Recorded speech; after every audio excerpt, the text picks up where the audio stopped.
Hi everyone, welcome to my channel. ఇవాల్టి recipe uttapam ఎలా చేయాలో చూద్దాం. ముందుగా ఒక కప్పు మినప్పప్పు, ఒక కప్పు శనగపప్పు, ఒక కప్పు కందిపప్పు, ఒక కప్పు పెసరపప్పు, అలాగే 3 కప్పులు బియ్యం వేసి 2 సార్లు శుభ్రంగా కడిగి కనీసం 6 గంటల పాటు నానబెట్టుకోండి. వేరే గిన్నెలోకి ఒక కప్పు అటుకులు, పావు టీ స్పూన్ మెంతులు వేసి కడిగి 3 గంటలు నానబెట్టుకోండి. పిండి రుబ్బేటప్పుడు ముందుగా అటుకులు వేసి బాగా మెత్తగా పేస్ట్ లాగా రుబ్బుకోండి. పప్పుతో పాటు వేసి రుబ్బితే అటుకులు అస్సలు నలగవు. అటుకులు మెత్తగా రుబ్బుకున్న తర్వాత నానబెట్టి పెట్టుకున్న పప్పు బియ్యం కూడా వేసి గ్రైండ్ చేసుకోండి. ఈ పప్పు బియ్యం మిశ్రమం మాత్రం మెత్తగా అవ్వకూడదు, అది బరకగా ఇడ్లీ పిండిలాగా ఉండాలి. ఈ పిండిని గిన్నెలోకి తీసుకొని కనీసం 4 గంటల పాటు పులవనివ్వండి. 4 గంటల తర్వాత చూస్తే నాకు ఇంత బాగా వచ్చింది. పిండి బాగా పొంగితే ఊతప్పం చాలా సాఫ్ట్గా వస్తుంది. ఇప్పుడు సరిపడినంత ఉప్పు వేసుకొని పిండి మొత్తాన్ని బాగా కలిపి రెడీగా పెట్టుకోండి. ఊతప్పం మీద వేయటానికి ఉల్లిపాయ ముక్కలు, క్యారెట్, కొత్తిమీర రెడీగా పెట్టుకోండి. ఇప్పుడు దోశ పెనం మీద కొంచెం ఆయిల్ వేసి స్ప్రెడ్ చేసుకొని 2 గంటల పిండి తీసుకొని చూపించిన విధంగా వేసుకోండి.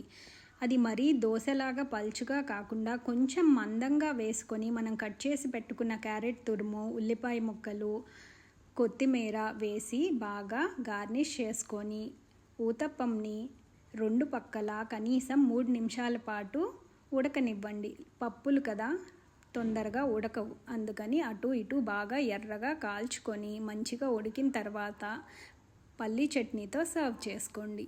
ఇప్పుడు పల్లీ చట్నీ కోసం ఒక ప్యాన్లో 1 టేబుల్ స్పూన్ ఆయిల్ వేసుకొని 1/2 టీ స్పూన్ జీలకర్ర వేసుకొని దోరగా వేయించండి. జీలకర్ర వేగిన తర్వాత మీ రుచికి సరిపడా, మీ కారానికి సరిపడా పచ్చిమిరపకాయలను కూడా వేసుకొని వాటిని కూడా బాగా పచ్చివాసన పోయేదాకా వేయించుకోండి. అవి వేగిన తర్వాత 1 కప్పు పల్లీలను వేసుకొని అవి కూడా దోరగా వేయించుకోండి. పల్లీలు కనీసం 10 నిమిషాల పాటు వేగాలి. పల్లీలు చల్లారిన తర్వాత ఒక మిక్సీ జార్లోకి తీసుకొని దానిలో మీకు ఉప్పు సరిపడా వేసుకొని నీళ్లను కూడా వేసి మెత్తగా గ్రైండ్ చేసి పెట్టుకోండి. ఇప్పుడు చట్నీకి తాలింపు వేసుకుందాం. కొంచెం ఆవాలు, జీలకర్ర, మినప్పప్పు, ఇవి బాగా వేగిన తర్వాత ఎండుమిరపకాయలు, కరివేపాకు కూడా వేసి బాగా వేగనివ్వండి. తాలింపు మాడిపోకుండా దోరగా వేయించి తీసి పక్కన పెట్టుకోండి. తాలింపు చల్లారిన తరువాత మాత్రమే చట్నీలో కలుపుకోండి. ఒకసారి బాగా కలుపుకుంటే మన పల్లీ చట్నీ రెడీ అయిపోయింది. దీన్ని ఊతప్పంతో సర్వ్ చేసుకోండి. Thanks for watching.